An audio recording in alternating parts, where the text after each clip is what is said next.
Well, the honest truth is about Simon Ekpa and his sit at home is that I don't believe those things are the real problem of the society.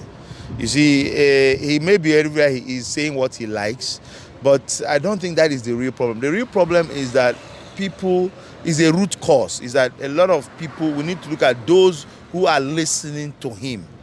Why are they still listening to him? I don't know if I'm saying.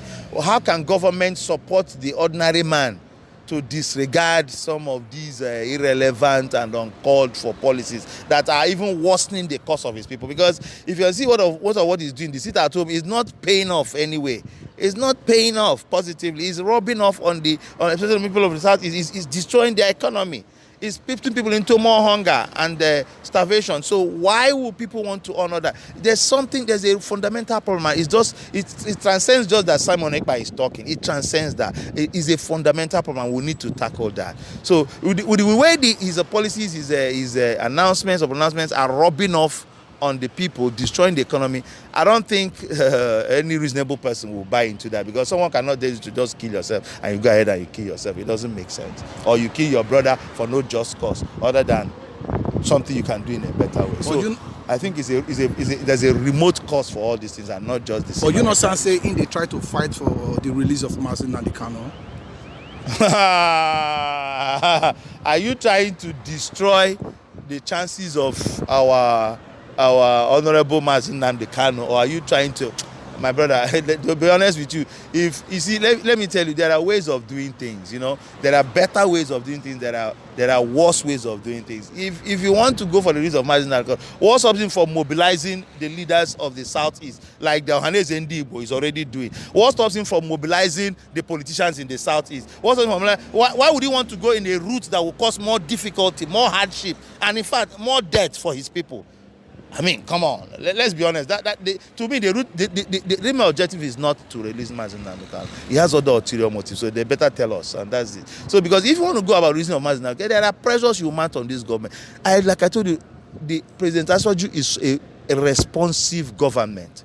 They respond to the cause of the people. All he needs to do is to use that energy and galvanize the people, the leaders, and people of the Southeast, and they will get what they want, what they deserve.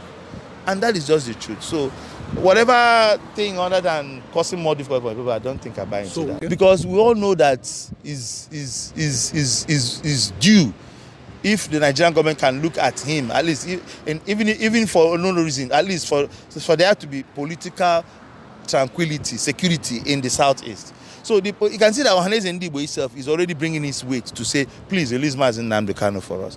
A lot of other leaders in the Southeast. So what you need to do is to put energy, is to let the people, not to say sit at home and destroy your economy. Let the people go and say, please, talk to their governors, even if it means going to the Federal House of Federal Secretariat, Federal Houses, to say, please help us to release Mazi Kano. It's a more pragmatic approach that will bring better results than telling people to sit at home and destroy the economy and die of hunger.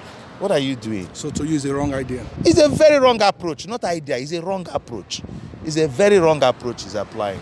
Okay, so and that wouldn't bring the best result. Okay, sir, do you have any advice for Nigerians or for the viewers? Yes, the advice I have for Nigerians is that we should know that Rome was not built in a day. You see, this Europe we are today, they took a lot of pains. You understand? And I want them to believe that we'll have a president we sabi. One of his wonderful slogans of Aswaju when he was campaigning, he said, "Follow who know road." This is somebody who has delivered, and I know he will deliver even more. So all we need to do is to be patient with him, is to flow with him. If he's doing it the way we don't like, we have a right to cry, because this is a democratic dispensation, and he will listen as the father that he is, as the Jagaban of Africa, Jagaban of the world, as a renowned and rooted politician. He will listen to his people. So all we need to do is to say, Baba, this way may not fit us well. Why not try it this way? And I know he will listen. But if I must tell you something, Nigerians are in for the best times in Nigeria. And I pray it can only be better. So all we need to do is to exercise a little bit of patience, and God will bless us abundantly. Thank you very much. Sir. Thank you very much. It's a pleasure. Thank you very much. So thank you guys for watching. So I guess you guys just hear what he just said. So what is your take on this? Is your boy Italian Davido? Obio. Italian Davido. Sir? Two boys. Your boy Deloya, sir.